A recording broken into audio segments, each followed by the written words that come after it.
Hello, everybody. First of all, thank you to all of you, our eminent panelists, for agreeing to speak at this amazing event. You are stalwarts of our industry, and I hope that through the discussion, we're able to decode just a little bit of you and learn about what makes you tick and what's enabled you to build the amazing institutions that you have. So this is about you and what advice you would give the rest of us so we too can strive to, at some point in our lives, become a touch of something that you are. So I'll start with you, Niranjan uncle. The event you're invited to with all the charm in the world, as we've just seen. So I think I speak for everybody here when I ask you, sir, how do you do it? How can we build an institution like you have? And how can we be more like you? My belief is that you will do better than me. My belief is that you got to love what you do, otherwise don't do it. So if I don't love to come and speak here, I should not come. If I don't want to run a hospital, I shouldn't. If I don't want to expand my business, I shouldn't. If I don't want to do something for the city, I shouldn't. So I actually love what I do. At the age of 50, I was about to die. I had a problem which was not diagnosed, and I had to go to America. Luckily, I was treated and I'm fine. So I treat every day as a bonus. For me, I must every day give back to society as much as I get. And the more I'm giving, the more I'm getting. So I still have a net worth which is increasing in spite of giving more. But the point is, at that point of time, I thought if I don't give back, whether to associations, whether to work with the government on policy or others, I always felt, and I've benefited much more by giving than I have actually done because of working. So I think for my experiences of life, Jay, the more you give, the more you get back. I'm not, it's not that I don't do business, obviously, otherwise we wouldn't be able to expand it. The second is I have a good team of people. So I always collect good professional people who will do my work, and we like to do it. And the third is that I do believe things will change. Whether industry will change, I think the methods which we followed 30 years ago and today are very different. New businesses will come. Data center was an opportunity. My son Darshan is really taking leadership in that. We thought that the industrial platform with the Prime Minister wanting to do it was very strong. We did that. We think energy is requirement of the country. We put up the first floating LNG terminal in India, regasification unit and all. So all the new businesses are a lot of fun.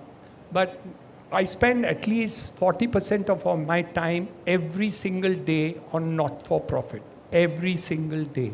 And I think working on a diversity of matters actually gives me energy back. It's almost like resting when I'm working on a college or a hospital.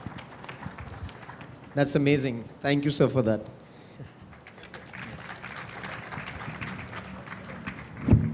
So, Niranjan uncle, that was actually a question that I had for you.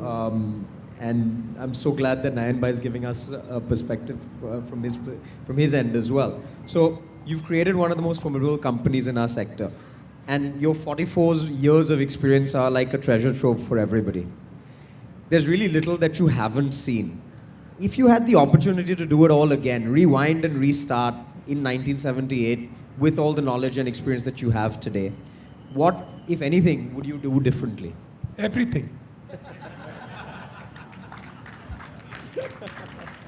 You know, hindsight is such a beautiful thing that we would always do something better, differently and whatnot and all that. You know, I mean, there is never anything that you have done which you could not have improved on. There's never a situation which you may not have avoided. There was never a mistake that you could have left back.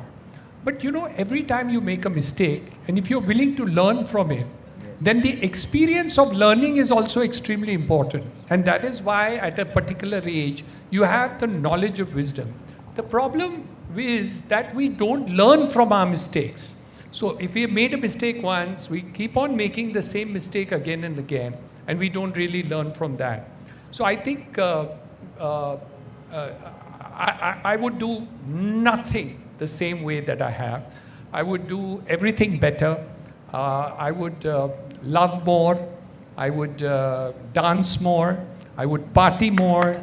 I would make better buildings. I would do more charity. I would travel more. I don't know. I haven't done skydiving. I would have done skydiving, and I'm planning to do that next time I go to Dubai. I want to do skydiving. Those they said after 70 you have to get a doctor's certificate to do skydiving. So I'll get a doctor's certificate to do skydiving. So I mean, I don't think, but you know, we don't live on hindsight. So we have to accept the unchangeable, which is yesterday, and even today. I can't change it, so forget it. You accept what is changeable.